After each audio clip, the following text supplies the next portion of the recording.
Hello friends, அஸ்ஸலாமு அலைக்கும். எல்லாரும் எப்படி இருக்கீங்க? நானுமே அல்ஹம்துலில்லாஹ் நல்லா இருக்கேன். இன்றைக்கி நம்ம பாடி மெஷர்மெண்ட் பற்றி தான் பார்க்க போகிறோம். இன்றைக்கி நம்ம சில்ட்ரன்ஸ்க்கு, அதாவது கிட்ஸுக்கு எப்படி பாடி மெஷர்மெண்ட் எடுக்கணும் அப்படிங்கிறத பற்றி தான். செஸ்ட்டு, வெயிஸ்ட்டு, ஹிப்பு இது 3 மட்டும் இப்போ பார்க்கலாம்.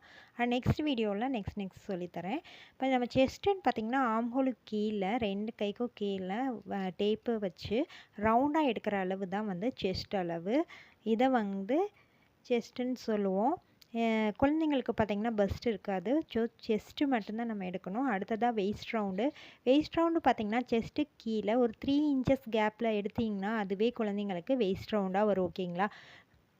பெரியவங்களுக்கு வேறு மாதிரி இருக்கும், சின்னவங்களுக்கு வேறு மாதிரி இருக்கும். ஸோ குழந்தைங்களுக்கு ஒரு செஸ்ட் எடுத்தோம் இல்லைங்களா, அதுலேருந்து கீழே ஒரு 3 இன்ச்சு இறக்க வச்சு அந்த இடத்துல நீங்கள் ரவுண்டு மெஷர்மெண்ட் எடுத்திங்கன்னா அதுதான் குழந்தைங்களோட வெயிஸ்ட்டு. அடுத்ததாக பார்த்திங்கன்னா, நம்ம குழந்தைங்களோட ஹிப் சைஸ் எந்த இடத்துல நம்ம ஸ்கர்ட் கட்டுறோமோ அல்லது எந்த இடத்துல நம்ம பேண்ட் போடுறோமோ அந்த இடம் தான் நம்மளுக்கு ஹிப். அந்த இடத்த நம்ம ரவுண்ட் மெஷர்மெண்ட் பண்ணோம்னா அதுதான் ஹிப் மெஷர்மெண்ட். ஓகேங்களா?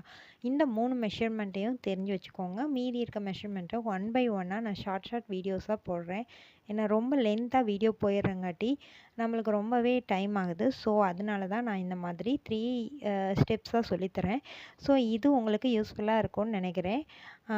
அதுக்கப்புறம் பார்த்திங்கன்னா, ஹிப் மெஷர்மெண்ட், இந்த செஸ்ட்டு, வெயிஸ்ட்டு இதெல்லாம் வச்சுட்டு நம்ம எப்படி குழந்தைங்களுக்கு அளவு எடுக்கணும் அப்படிங்கிறத டைரெக்டாகவும் நான் உங்களுக்கு சொல்லித்தரேன். ஓகேங்களா? தேங்க்ஸ் ஃபார் வாட்சிங்.